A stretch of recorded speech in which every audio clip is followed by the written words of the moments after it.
It's your boy DJ Grateful out here in the building. Welcome to a Love Beyond the 14 podcast episode.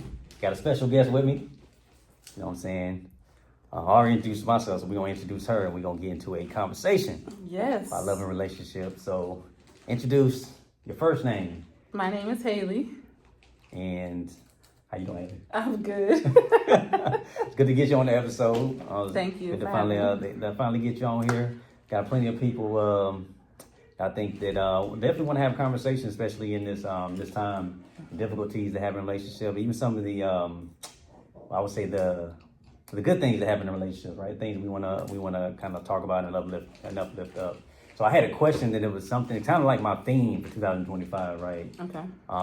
As far as relationships, right? So we think about relationships in different fashions, and so based off of a little bit of the conversation we had off camera, when we say the benefits of attraction, what would you say the benefits of attraction are or is? I think the benefits of attraction of what the person looks like or what we're looking for. Because I know we did discuss this and we were kind of leaning towards what we're looking for. Okay. That attracts us to that person. So you go in that direction. I would say obviously there's spiritual connection with God, so definitely have to be a believer. Yeah. I would also say their comfort level or their just openness to connect with people, like to be personable. Yeah.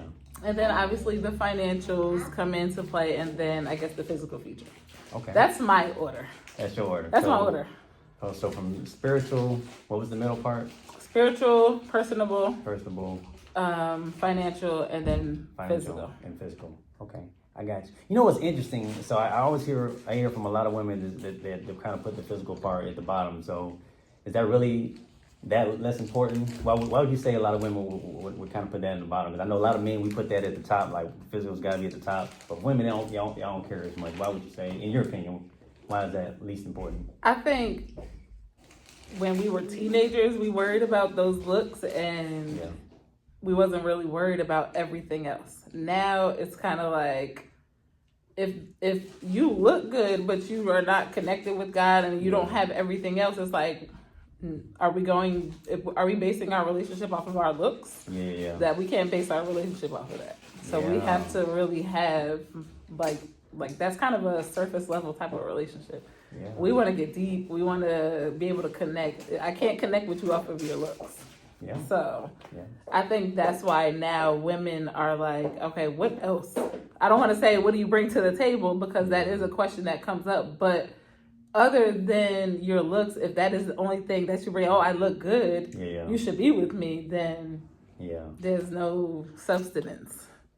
That's interesting, because in the world where physicality is, such important to a lot of people, and I even hear I'm even hearing more of a group of women these days are putting that physical part at the top. Mm-hmm. And for you to bring up the physical thing in high school is interesting to me, because when you think about it, that's really the only thing that really matters at the time, because you don't really care about finances and all that type of stuff, because you're just kids. Right. What is it to think about outside of, hey, when I bring this person to school with me and I got my arm linked around them. Right. We look good together. Yeah. We look good together. They look good together. But then it's after that, it's like, and there's nothing wrong with that, because there are some couples that have stayed together since high school, but they have to still learn what's going on inside of the relationship other than our looks. We don't see what goes on behind closed doors. So I'm pretty sure they don't walk out the house saying, okay, we look good, let's stay together. Or let's be together for 10 years because we can continue to look good. Our mindset changes from our teenage years to being an adult. We change. We see what we like, what we will put up with, what we offer, how we want to feel, how we want to make that other person feel. So I think our mindset changes as we get older and we learn how to be with another person. That plays a very important part in the relationship. That's good.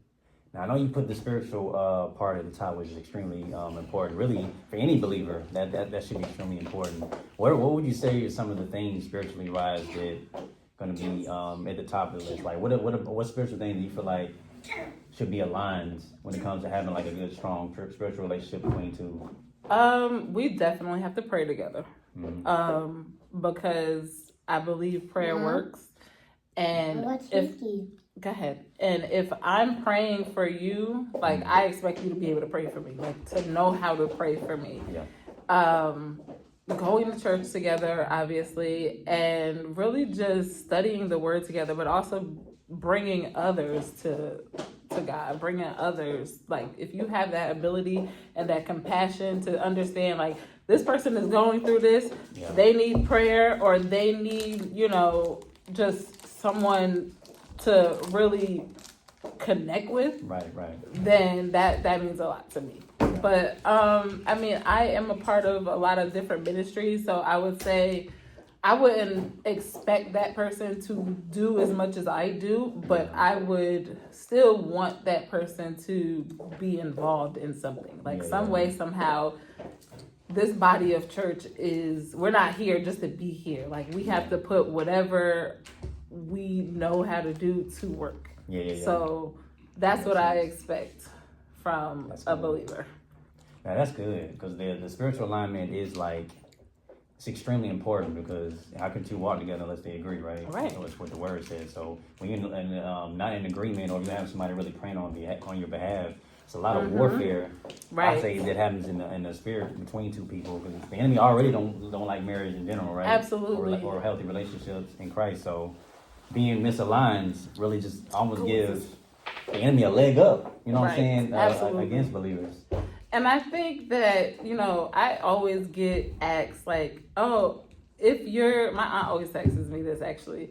If you are a Christian and you are a non-denominational Baptist, and you meet someone and they're Muslim or Catholic or of a different faith, would you still... I'm glad you brought that up. I was going to ask you that. Would you still date them? Would you still get to know them? And I'm just like,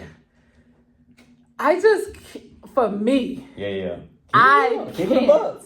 I can't, because one, it causes confusion of if we have children, what are we raising? What faith are we raising them in? Two, there is only one God. Okay, so all the Allahs and the spiritual, like people praying to crystals and all that, that's confusion to the child and you, and it really, how do you explain it? We can explain what God did for us. Can you explain what the crystals have done for us 2,000 years ago? Right. So I don't think for me that I can.